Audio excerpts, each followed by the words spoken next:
Astagfirullah. Assalamualaikum warahmatullahi wabarakatuh. Di sini saya sebagai moderator akan mempresentasikan hasil kelompok 9 anatomi, yaitu tentang materi rongga dada. Sebelumnya, izin memperkenalkan diri, nama saya Muhammad Khairul Agung Mansa dan teman saya Anissa Triwijanti serta Bagas Magana Iba. Di sini materi tentang rongga dada yang akan dibacakan oleh Bagas Magana Iba. Untuk Bagas, dipersilahkan. Assalamualaikum warahmatullahi wabarakatuh. Izin Wabarakatuh. tugas anatomi. 1. Torak. Torak adalah kurungan tulang untuk jantung dan paru-paru. Tempatnya terbentuk silinder, tapi tanpa bahu, dipandang berbentuk kolombus atau seperti tong dengan ujung yang sempit. Dinding tegura. Dinding di garis tengah di belakang adalah 12 ruas tulang dan di garis tengah tulang dada atau tulang dada. Di antaranya adalah rusuk melingkar. Catatan di bagian melintang paravertebral recess di setiap sisi tulang belakang karena proyeksi tubuh vertebral dan lengkung belakang tulang rusuk sebelum mereka terbalik. Selanjutnya nih, slide 2. Rusuk. Ada 12 pasang rusuk dipisahkan oleh ruas-ruas yang berisi interkostal, otot, saraf, dan pembuluh. 7. Tulang pertama adalah rusuk sejati, lengkap dari tulang belakang dan sentrum. 3. Yang ke-8 dan ke-9 dan ke-10 adalah rusuk palsu, berpaling untuk bergabung dengan rusuk di atas. 4. ke-11 dan ke-12 adalah rusuk mengembang pendek yang tertanam pada ujung mereka dalam otot-otot samping bagian perut. 5. Rusuk pertama dan ke-12 sangat pendek, terpanjang ke-7 dan ke-8, sehingga kontur pada bagian dada menurun ke atas dan ke bawah setiap rusuk yang agak melengkung ke bawah.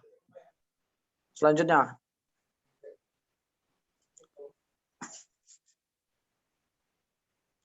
Nih. Sudah.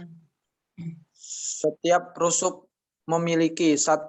Kepala berartikulasi dengan sisi tubuh vertebral. 2. Leher pendek berbaring pada proses transferanse dari vertebra. 3. Tubuh yang melengkung ke belakang sedikit dan kemudian menukik tajam ke depan pada sudut. 4. Tulang rawan yang mahal. Tongkat yang sangat tajam sepanjang 2,5 sampai 5 cm menghubungkan tulang rusuk ke sentrum yang kerangka kerja kurang baik di bawah ini. Di depan di mana lengkungan kostal dibentuk oleh kanan dan kiri kostal margin. 4. Ruang-ruang introkostal dipenuhi oleh lapisan-lapisan otot, antara lain dengan kapal-kapal interkostal dan saraf mengelilingi dinding dada. 1. Saraf, arteri, dan pembuluh darah menepati setiap ruang. Contoh yang baik dari kegigihan segmentasi primitif. Sentrum atau tulang dada terbentuk seperti belati dengan 3 komponen utama. Yang paling atas adalah manubrium yang lebar dan datar yang dipasang pada ujung-ujung dalam tulang selangka dan rusuk pertama. Di bawah ini adalah tubuh utama, sebuah tulang datar dari 2 lapis rapat yang mengandung spons sumsum mereka dengan cartilago costa menempel di kedua sisi. Terendah adalah titik terkecil sigmoidal sternum di atas dinding perut. 6. Toraks memiliki jalur masuk di atas melalui pembuluh dan saraf besar lulus dan ke dan dari leher atau selama tulang rusuk pertama ke aksila dan lengan. Jalur masuknya sempit dan rapat, dikemas hanya 6,5 cm, memisahkan manumbrium dan tulang belakang. Dengan yang pertama rusuk di kedua sisi, struktur yang paling terpenting yang melintasi jalur masuk adalah esofagus, trakea, saraf tertentu dan arteri dan vena besar. Toraks ditutup di bawah oleh diafragma. Selanjutnya, Nis.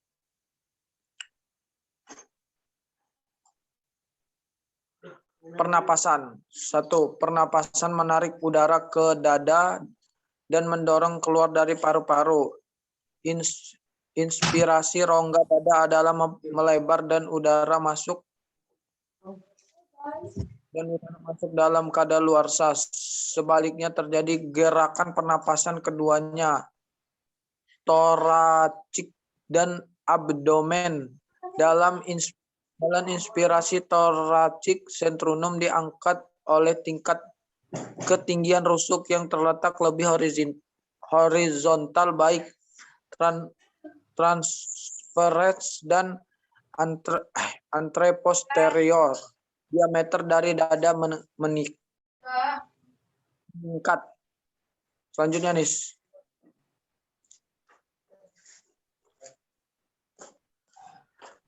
Dua, dalam inspirasi perut kontrak diafragma dan penggesekan menekan organ-organ perut turun dan menggembungkan dinding perutnya. Ketinggian vertikal dan toraks meningkat. Inspirasi adalah proses aktif karena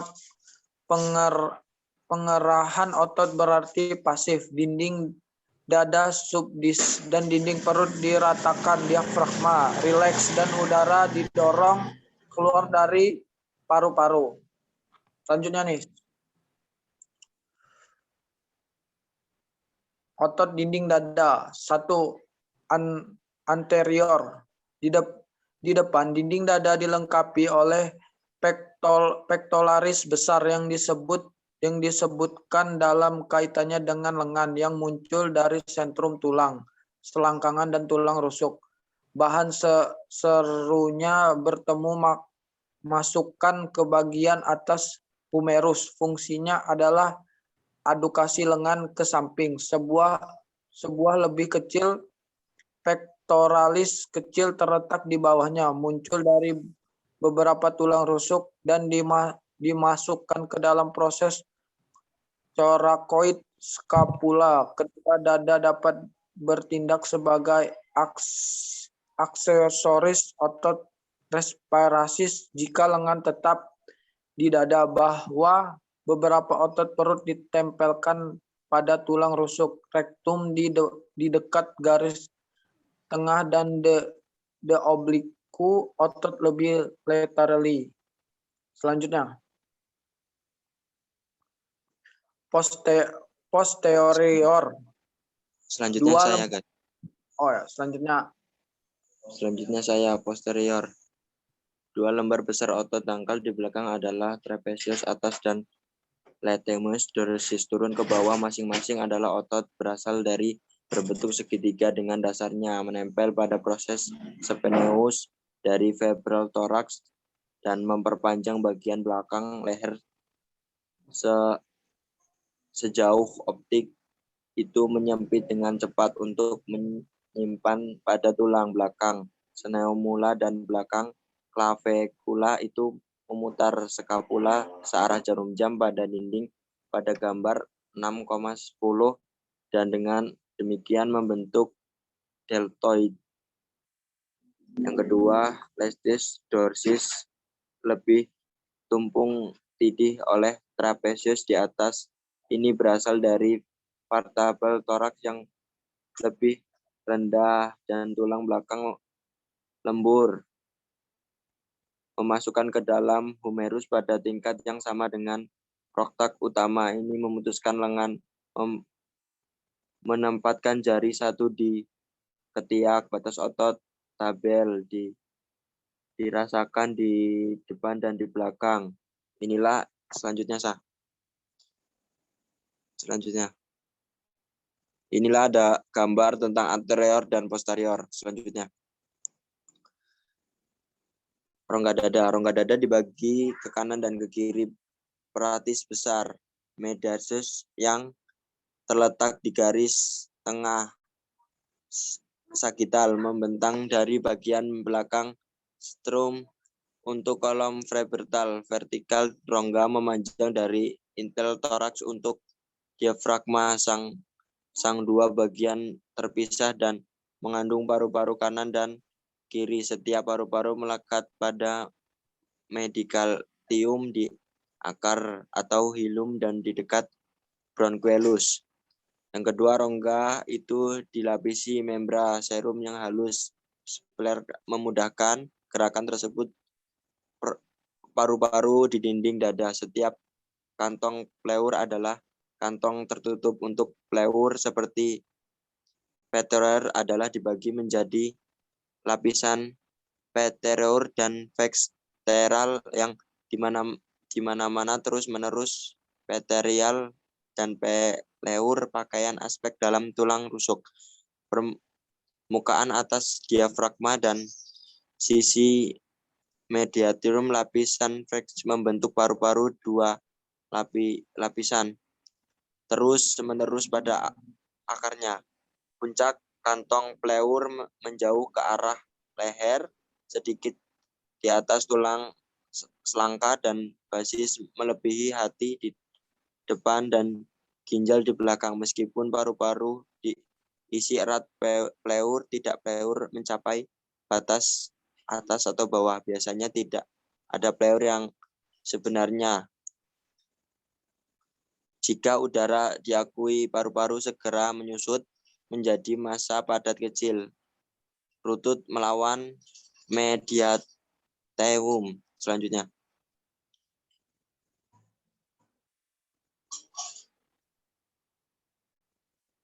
Yang ketiga, jantungnya tertancap di mediastinum, berada di posisi pusat antara paru-paru meskipun memanjang lebih ke kiri. Hal itu tertutup dalam kantung serat placendium yang berdasar pada pura tengah diafragma setelah paru-paru dengan struktur virtual jantung pembuluh besar.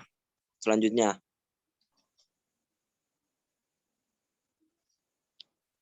Isi rongga dada, susunan jantung dan paru-paru ditunjukkan dalam gambar 5.8.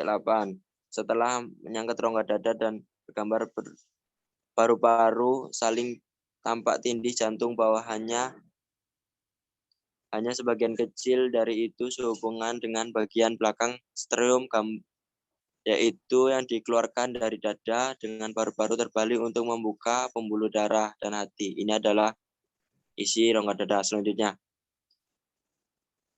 Trakea. Trakea memasuki dada dari leher di rongga dada dan menuju ke striator sudut di mana itu dibagi menjadi bronchioles utama kanan dan kiri untuk setiap paru-paru dan singkat saja memiliki kerongkongan di belakang memisahkan dari tulang belakang dan besar pembuluh aorta dan vena cava unggul di depan memisahkan dari bagian belakang striatum bronchioles atau trakea masuk ke paru-paru hila. Bersama dengan pembuluh paru-paru, semua struktur ini muncul dan mendisterium untuk mencapai paru-paru. Trakea dan bronchioles sangat banyak legionus cincin di dinding mereka untuk menjaga mereka dari runtuh dan mempertahankan jalan udara bebas. Dalam trakea, cincin ini tidak ada sedikit belakang sehingga batang tenggorokan. Selanjutnya, paru-paru. Paru-paru adalah organisme ringan dirancangkan untuk memberikan luas permukaan magnesium yang pertukaran oksigen dan karbon dioksida antara udara dan darah. Setiap paru-paru dibagi ke dalam bagian atas dan bawah utama oleh lengkungan dan yang miring ke bawah dan ke depan, tapi sebelah kanan lubang memiliki lobus ketiga dan menengah ditandai off dari lobus atas dengan T-valvus pendek fissure. Paru-paru diremas oleh jaringan ikat etalis dan jika dibuang dari paru-paru runtuh menjadi seperempat. Selanjutnya, struktur dalam paru-paru. Bisa. Stria bronkus utama dibagi menjadi cabang untuk capingan dan dibagi menjadi sebuah percabangan pohon bronkus halus disertai dengan cabang-cabang arteri pulmonalis dan vena. Setiap bronkus ujungnya berbentuk gugusan efes tempat pertukaran terjadi antara udara tercempar dengan gas dilatrutkan dengan proliolar kapiler. Setiap lung level terdiri dari sebuah termanil bronchoids dan alveol dan paru-paru memiliki jutaan lebus terkait bersama-sama dengan jaringan ikat elastis dan cocok untuk bidang pertukaran ukuran lapisan tenis. Terus jantung. Jantung adalah organ otot berongga terletak di antara paru-paru dan mediastinum. Hal ini dilampirkan dan di praktikum membran dimiliki lapisan serat di luar keras menyangkut dengan kuat di bawah ini dengan tendon tengah diafragma dan lapisan serah bagian dalam yang halus. Problemnya, kantong pencacirdum adalah serat yang dibeltkan pada akar pembuluh kapal-kapal besar dari hati untuk menutup organ kantong legal tak mau mengalah dan jika pengedaran terjadi di dalam karena luka tusukan jantung terkena. Ini adalah gambar jantung. Selanjutnya dilanjut oleh Anissa. Pembuluh besar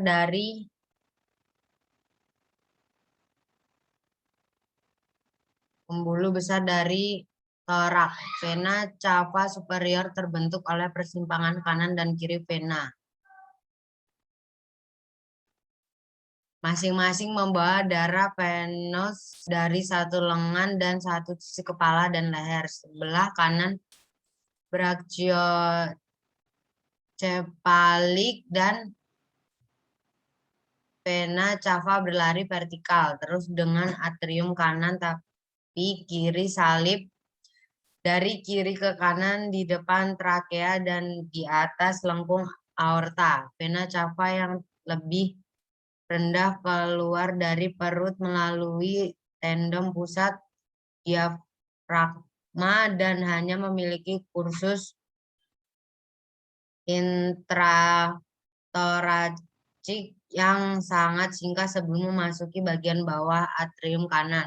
Arteri pulmonalis timbul di batas atas jantung dari puncak kiri vertikal dan twinus di sekitar aorta. Di balik lengkung itu terbagi menjadi cabang-cabang kanan dan kiri.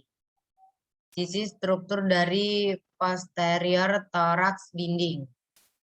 Tenggorokan kerongkongan atau tenggorokan langsung tergeletak di depan kolom vertebral. Ini menjalar ke bagian belakang rongga antara akar paru-paru untuk melintasi diafragma tersebut. Condong ke depan dan ke kiri dalam paragraf ini memungkinkan aorta untuk turun tangan antara bagian bawah dan tulang belakang. Dan bukan itu saja terkait erat dengan kanan daripada paru-paru kiri. Ini adalah tabung otot berongga ke bawah mana makanan didorong oleh gelombang penyusutan atau peristalis. Tidak seperti bagian lain dari usus. Tidak memiliki serous mantel apapun karena terletak sepenuhnya jauh dari pleura di bagian belakang dari bongkahan es. Seluruh torasik dimulai di bawah sebagai mengarah ke atas melalui lubang aorta dari diafragma atau cisterna chili di bagian perut. Saluran penerimaan lemak dicerna dari usus. muncul di sebelah kanan dari kolom vertebral di belakang esofagus mengumpulkan limformik dari paru-paru, melintasi ke sisi kiri pada tingkat aorta, memasuki akar leher di sisi kiri dan dilepaskan ke persimpangan kiri subclavia dan vena jugularis internal.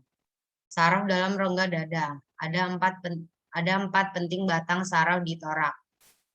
1. Vagus di setiap sisi ini adalah tengkorak 10 saraf yang telah berkeliling ke leher melalui celah dada. Vagus kanan berjalan di samping trakea, melewati di belakang paru-paru kanan hilum, di mana itu terpecah menjadi plekus paru-paru. Reformasi di bawah ini sebagai tunggal trunk dan menemani oesofagus melalui diafragma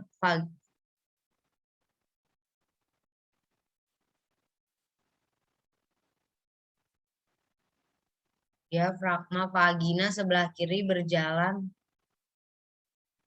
dengan arteri karotis kiri dan subclavian melintasi lengkungan aorta melewati akar paru-paru untuk membentuk plexus yang sama.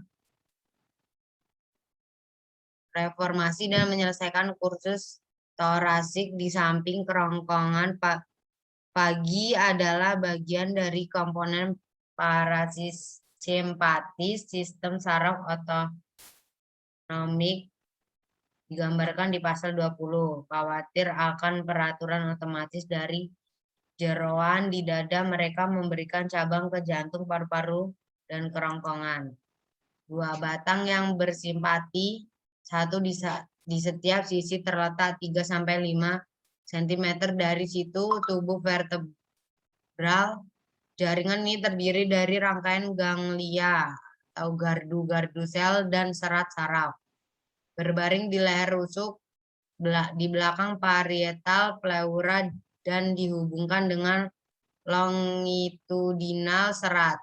Rantai ini terus-menerus dengan yang di leher di atas dan meninggalkan torak di bawah untuk menjadi simpatik perut.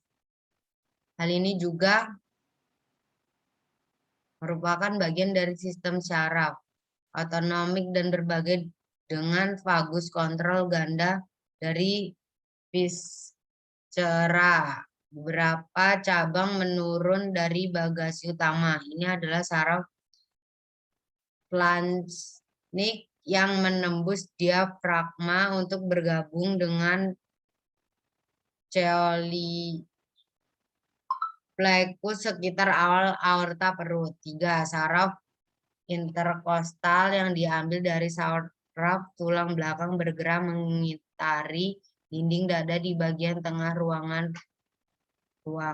interkostal. Pada asal mereka terletak jauh di balik pleura dan terhubung ke ganglia simpatik dengan mengkomunikasikan ranting.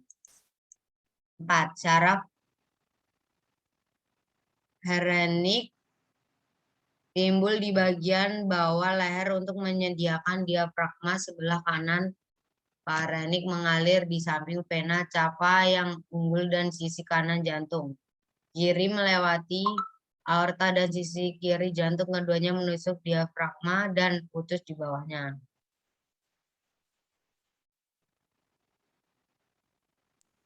Ya, sekian dari kelompok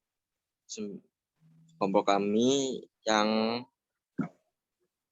dengan materi rongga dada. Apabila ada yang kurang berkenan atau tutur kata yang salah, kami maaf, kami akhiri. Wassalamualaikum warahmatullahi wabarakatuh. Waalaikumsalam warahmatullahi wabarakatuh.